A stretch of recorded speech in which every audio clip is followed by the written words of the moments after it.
Peshawar police lines की मस्जिद में बाजमात नमाज के दौरान खुदकुश धमाका 70 अफराद जो हैं ज़ख्मी हो चुके हैं। 17 अफराद शहीद बताए जाते हैं। धमाके से मस्जिद की छत शहीद हो गई। पुलिस के मुताबिक खुदकुश हमलावर पहली सफ़ में खड़ा था। सिराजुद्दीन, हमें आप मुसलसल जाए बकुआ से अपडेट कर रहे हैं, हमारे साथ ही रहिएगा। देखने वालों को बताते चलें कि वज़ीर आज़म शहबाज शरीफ की जानिब से पेशावर पुलिस लाइन्स में खुदकुश धमाके की मजम्मत सामने आई है।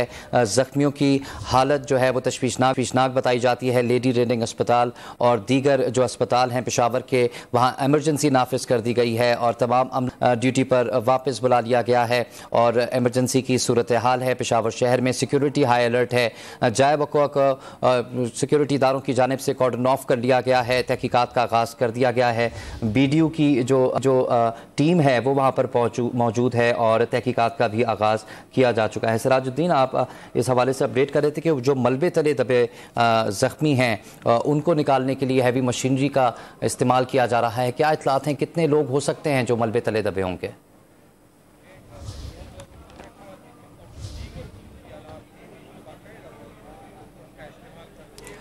सिराजुद्दीन, आप जाए बकुआ पर मौजूद हैं, बताइएगा कि मलबे तले अफराद जो हैं, जो मलबे तले दबे हुए हैं, कितनी तादाद हो सकती है, क्या तखमीना लगाया जा रहा है?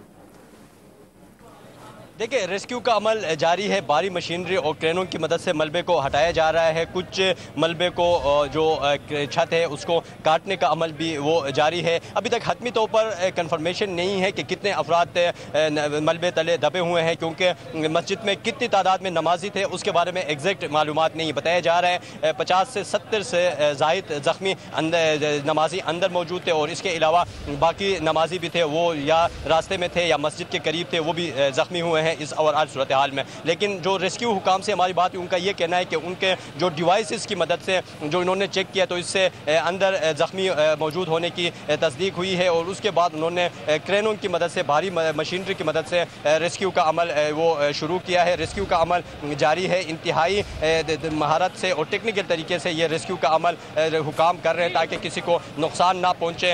हमारे साथ मौजूद है अदनान भाई, सीनियर जर्नलिस्ट है, ये अंदर गए थे और इसके पास क्या मालूमात है इनसे बुझाते हैं, इन्हीं शाहिद है। अदनान भाई, आप बताइएगा, आप अंदर मौजूद थे, क्या देखा है, क्या मनाजिर थे सर? जिस वक्त धमाका हुआ है तो उस वक्त तो हमें बाहर से इतला मिली थी, तो हम अंदर जाने की हमने कोशिश की। SSP ऑपरेशन से सबसे पहले रब्ता हुआ तो उन्होंने कहा धमाका हुआ। उन्होंने पहली तस्दीक की। मस्जिद का हिस्सा जो है मुकम्मल तौर पर मुनद्दम हुआ है और इस वक्त कहना कबल वक्त है कि धमाका किस नौयत का था, क्योंकि छत जो है वो गिरी हुई है।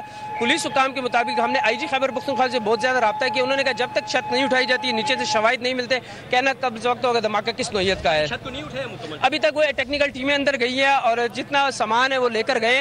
ये छत को काटेंगे, उसके बाद वहाँ से उठाएंगे। अदनान की बात आपने सुनी, उनका ये कहना है कि छत को अभी तक मुकम्मल तौर पर नहीं उठाया गया है, चूँकि काफ़ी ज़्यादा हिस्सा है, एक मुकम्मल हिस्सा गिरा है, तो इसी वजह से। और ये काफ़ी महारत और टेक्निकल काम है। टेक्निकल टीमें भी अंदर गई हैं, मशीनरी भी अंदर लेके गए हैं, सामान लेके गए और इसी तरीके से जो क्रेन की मदद से छत को उठाएंगे तो इसके ऊपर जितने भी ज़ख्मी हैं इनको बाहर निकाला जाएगा, अस्पताल मुंतकिल किया जा रहा है। अभी तक जो इंफॉर्मेशन आ रही है इसके मुताबिक ज़ख्मी बदस्तूर छत के अंदर मलबे तले दबे हुए हैं और उनको निकालने का अमल जारी है। अगर देखा जाए